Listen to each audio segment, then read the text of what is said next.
আল্লাহ সুবহানাহু ওয়া তাআলা দুই ব্যক্তিকে দেখে হাসেন।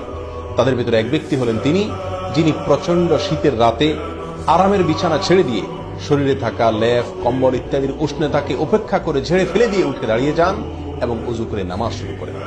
এই ব্যক্তিকে দেখে আল্লাহ সুবহানাহু ওয়া তাআলা হাসেন এবং তার ফেরেশতাদেরকে বলেন, মা হামালা আবদি আলা মা সানা, কিসের আশায় আমার বান্দা এত কষ্ট করছে? ফেরেশতাগণ তখন জবাবে বলেন, রব্বানা রাজা আমা ইনদাক ওয়া শাফাকাতাম মিম্মা ইনদাক, আপনার কাছে যে নিয়ামত রয়েছে, পুরস্কার রয়েছে, জান্নাত রয়েছে তার আশায়, এবং আপনার কাছে যে শাস্তি এবং জাহান্নামের আয়োজন রয়েছে তার ভয়ে এই কনকনে শীত উপেক্ষা করে আপনার বান্দা উঠে নামাজ শুরু করেছে।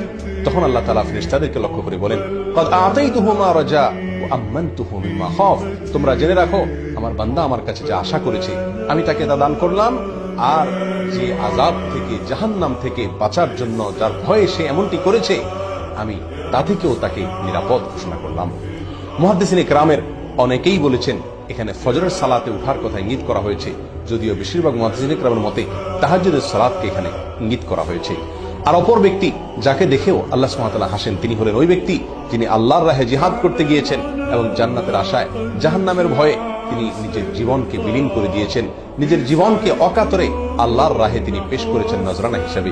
এই ব্যক্তিকে দেখেও আল্লাহ তাআলা হাসেন এবং তার ফেরেশতাদের সঙ্গে একই রকমের কথোপকথন তিনি করে থাকেন। সম্মানিত ভাই বন্ধুগণ, শীতের মৌসুমে প্রতিটি রাতে আমরা চাইলে আমাদের মালিককে হাসাতে পারি।